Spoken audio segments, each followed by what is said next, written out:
let's talk about the sales page for your product. If you're trying to get a seven-figure product launch, and your sales page is going to play a critically important role in the success of your launch, right? Like, if your sales page sucks, right, you're not gonna get a lot of traction. Um, your sales page is gonna be critically important, and this applies whether you're launching like an e-commerce product, maybe you're selling some kind of sports equipment type thing, like basketballs or something else, or some tennis rackets, or you're selling some kind of exercise equipment, or you might be selling even like a supplement or something like that. In all these cases, you need a really effective sales page if you want your products to really sell and you want to get to a super successful seven-figure product launch. Same applies if you're launching a SaaS or some kind of software product or an app. You still need a great sales page that sells people on your package on trying the solution, and then later on converting to your upgrade packages, like if you have like a paid plan, um, things like that. And the same applies if you're launching a course, some kind of info product. You still are gonna need a really effective sales page. Now, writing a sales page, if you've never done it before, can be a little bit challenging because you might not be as used to the kind of persuasive type of writing that's really required to get great results with this kind of thing. And you're gonna need to get super persuasive. So if that's you, what I recommend you do is that you go and you hire a professional copywriter. It doesn't need to be something very expensive, but to get better results, you need a really great copywriter. Now, when launching your product for the first time, you can get away writing your sales page, your sales letter yourself. You can look at a few books on copywriting, you can look at a few tutorials, and you can actually follow along and create a sales page that gets the job done. And then as you get sales, now you know the importance of sales copywriting. You can actually then go hire a professional copywriter to come in and do like a version 2 that is even stronger and that lifts your sales up, right? So that's something you can do. But what I'm gonna give you also here is I'm actually gonna walk you through my own framework that you can use to write your own sales page. And this is what I recommend that you use and you look at. There are other frameworks out there that you can look at. There's a lot of copywriting frameworks for this kind of thing. So my own framework that I recommend for a sales page like this, if you're just getting out the gate and you want a framework that's gonna make it easier to have a really good sales page for your product, is a framework that I invented myself, and it's called the PSD-QQ framework. So it's PSD and then QQ. So those letters all stand for something. Um, and P stands for problem. We always begin with the problem. The bigger the problem that we can solve, or our problem can solve for the market, the better.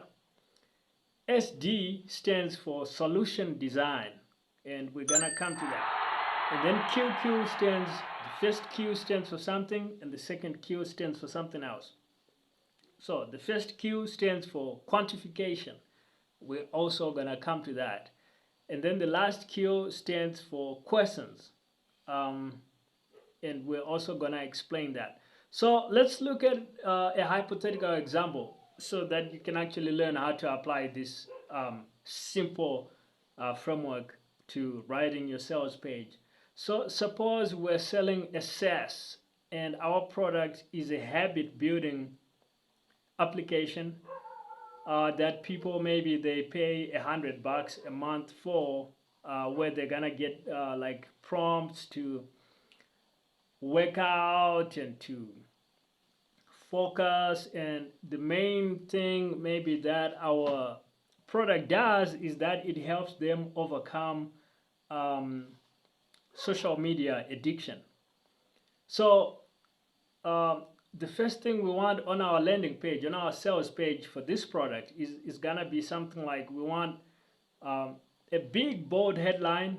And in the PSD-QQ framework, the big bold headline is always gonna be about the problem, like the problem we're trying to solve for them. So our headline could be something like, are you stuck spending 5 hours a day on social media again? You know, like something that catches their eye, like, that's the problem I'm dealing with.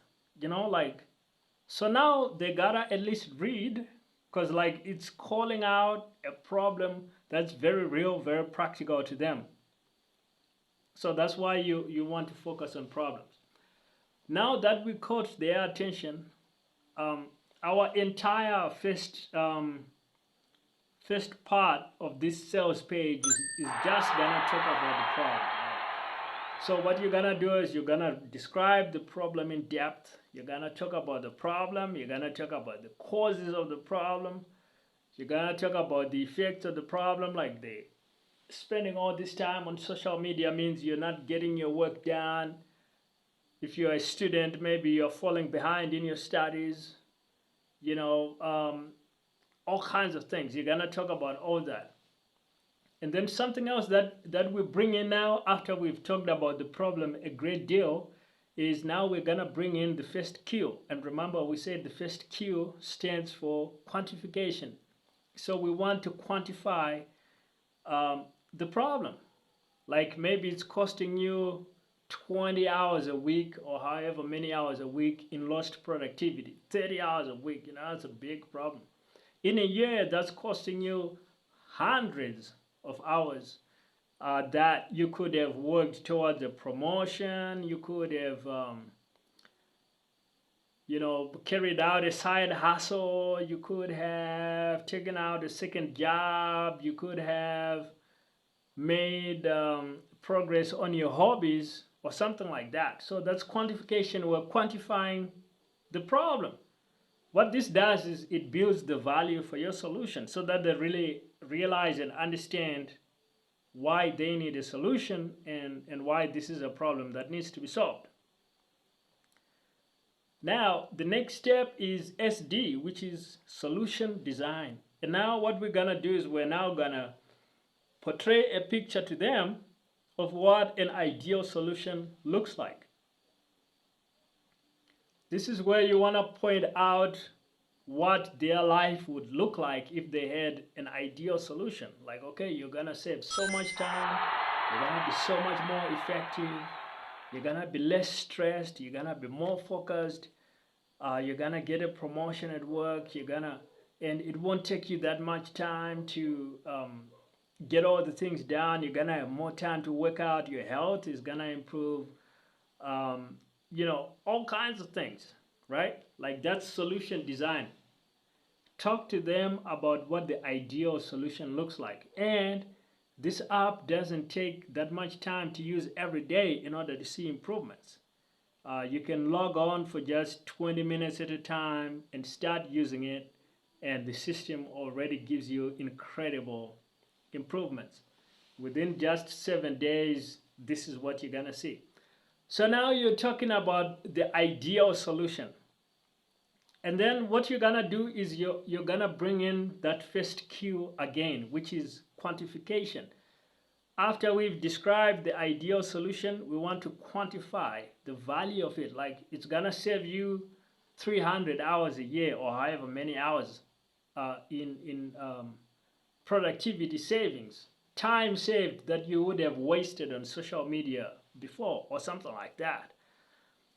It's gonna allow you to move faster on your big projects. If you are like a CEO of a company, you're gonna be able to complete more projects every month and grow your business, right? Like, you can talk about the quantification of the result for different kinds of people that might be using the product.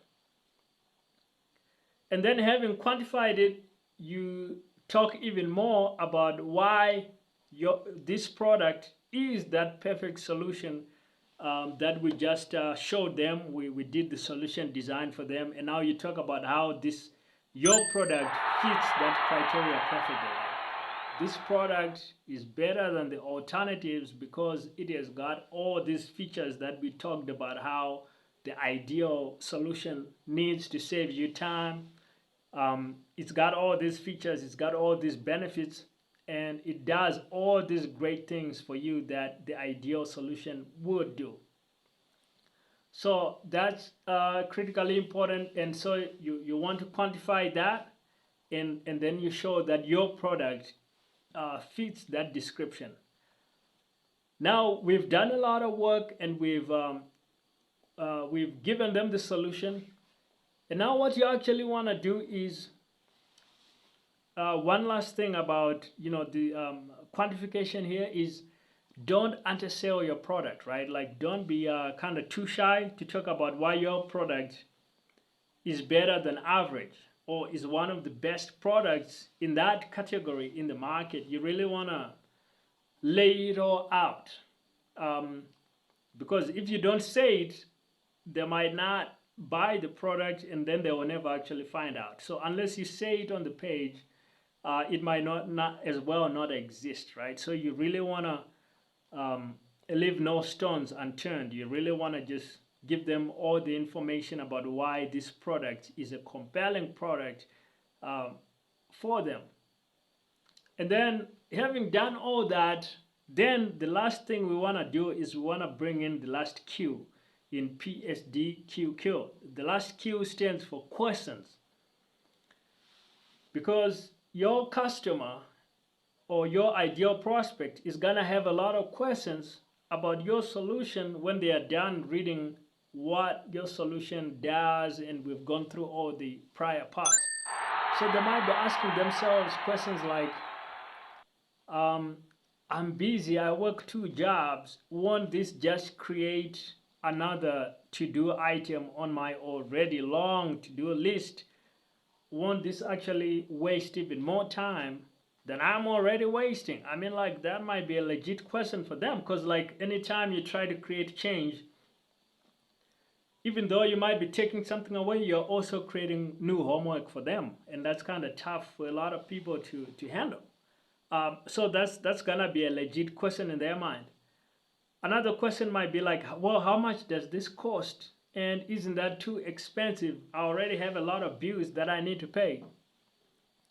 So you're gonna need to answer questions and objections, right? Like, because people are gonna have objections like, well, I don't really have time to invest in this right now, or I really don't log into these apps all that often.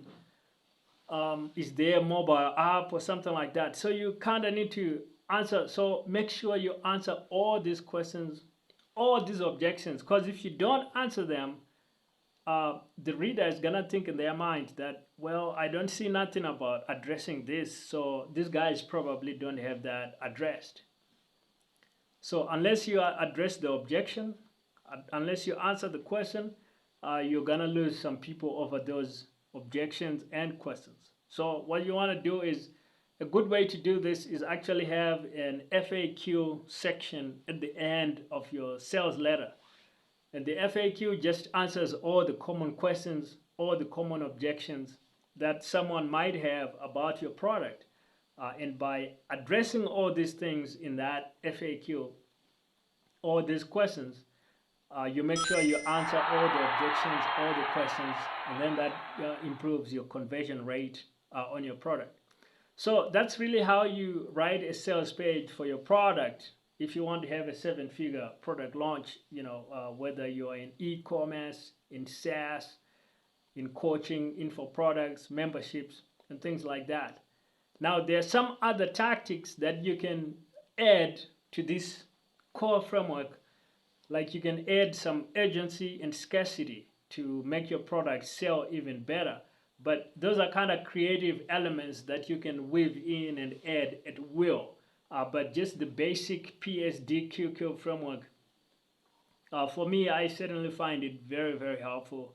And of course, I came up with it from my experiences selling things over the years, writing a lot of copy, and also studying other copywriting systems as well as sales systems like Jordan Belfort's straight line sales system and Neil Rackham's spin selling system. Like, I highly recommend you look at a whole bunch of sales books and other sales kinds of systems to get even more ideas about how you can make your own product sales pages so much better.